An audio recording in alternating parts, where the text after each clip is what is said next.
आहट समंदर में रात को गायब होने वाला जहाज। हिस्सा अव्वल तारुफ। ये कहानी एक पुराने जहाज शाहीन की है जो समंदर में सफर कर रहा था। जहाज के कप्तान जमील ने अपनी जिंदगी का ज्यादातर हिस्सा समंदरों में गुजारा था। शाहीन का अमला भी तजुर्बाकार था और सब अपनी जिम्मेदारियों को बखूबी निभाते थे।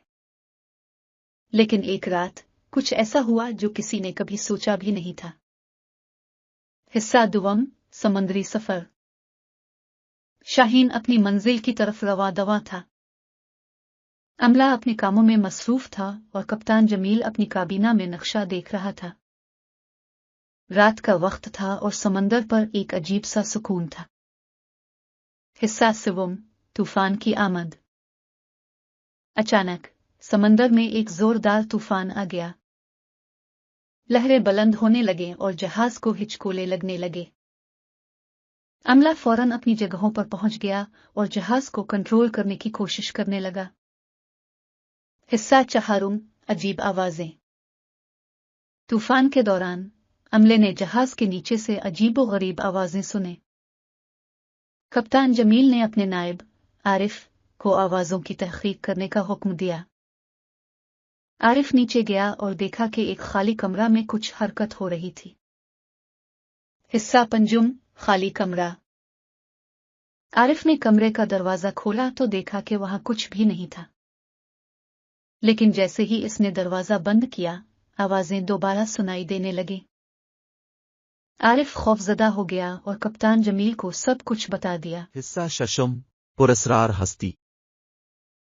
कप्तान जमील ने खुद कमरे की जांच पड़ताल करने का फैसला किया। जब वो कमरे में दाखिल हुआ तो उसने देखा कि एक पुरस्रार हस्ती इसकी तरफ बढ़ रही है। जमील ने फौरन दरवाजा बंद किया और ऊपर आ गया। हिस्सा हफ्तम बदरू का इंकिशाफ। अमले के सब अफराद जमा हो गए और कप्तान जमील ने उन्हें सब कुछ बताया। सब ने ये सोचना शुरू किया कि ये बदरू किया चाहती है। एक बुजुर्ग मल्ला रहीम ने बताया कि बरसों पहले इस जहाज पर एक नौजवान लड़की की मौत हुई थी। हिस्सा हश्तम लड़की की कहानी। रहीम ने बताया कि लड़की का नाम जोहरा था और उसे इसके वालिदैन ने जहाज पर छोड़ दिया था। जोहरा ने जहाज पर ही दम तोड़ दिया और उसकी रूह अब तक इस जहाज में भटक रही थी। हिस्सा नहुम बदरू की नजात। अमले ने फैसला किया कि वो जोहरा की रूह को नजात दिलाने की कोशिश करेंगे। उन्होंने जहाज पर एक खास रसूमात की तकरीब रखी। हिस्सा दहुम रसूमात की तकरीब। अमले ने मिलकर दुआ की और जोहरा की रूह की नजात के लिए अल्लाह से दुआ मांगी। तकरीब के दौरान जहाज पर एक जोरदार झटका आया और फिर सब कुछ पुरसुकून हो गया। हिस्सा 11 बदरू का शुक्रिया। जोहरा की रूह ने अमले का शुक्रिया अदा किया और कहा कि उसे अब सुकून मिल गया है। रूह ने आहिस्ता आहिस्ता तहलील होना शुरू किया और आखिरकार मुकम्मल तौर पर गायब हो गई। 12 सुकून की वापसी। बदरू के जाने के बाद जहाज पर दोबारा सुकून आ गया। तूफान भी खत्म हो गया और जहाज अपनी मंजिल की तरफ दोबारा रवा दवा हो गया। हिस्सा 13 इखलाकी सबक।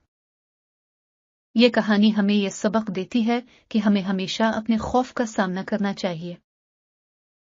कप्तान जमील और उसके अमले की हिम्मत और बहादुरी हमें यह सिखाती है कि मुश्किलात का सामना करते हुए कभी हार नहीं माननी चाहिए। हिस्सा 14 इख्तिताम। ये कहानी 5000 अल्फाज पर मुश्तमिल है जो आपको हर लम्हे में दिलचस्पी और तजस्सुस में मुब्तला रखेगी। इसे सुनते वक्त आपको हर लम्हे में दिलचस्पी और तजस्सुस महसूस होगा। और आखिर में आपको एक बेहतरीन इखलाकी सबक मिलेगा जो आपकी जिंदगी में मददगार साबित होगा। खत्म शद। ये कहानी इस बात की बेहतरीन मिसाल है कि खौफनाक हालात में भी हिम्मत और हौसला हमें मुश्किलात से निकाल सकता है।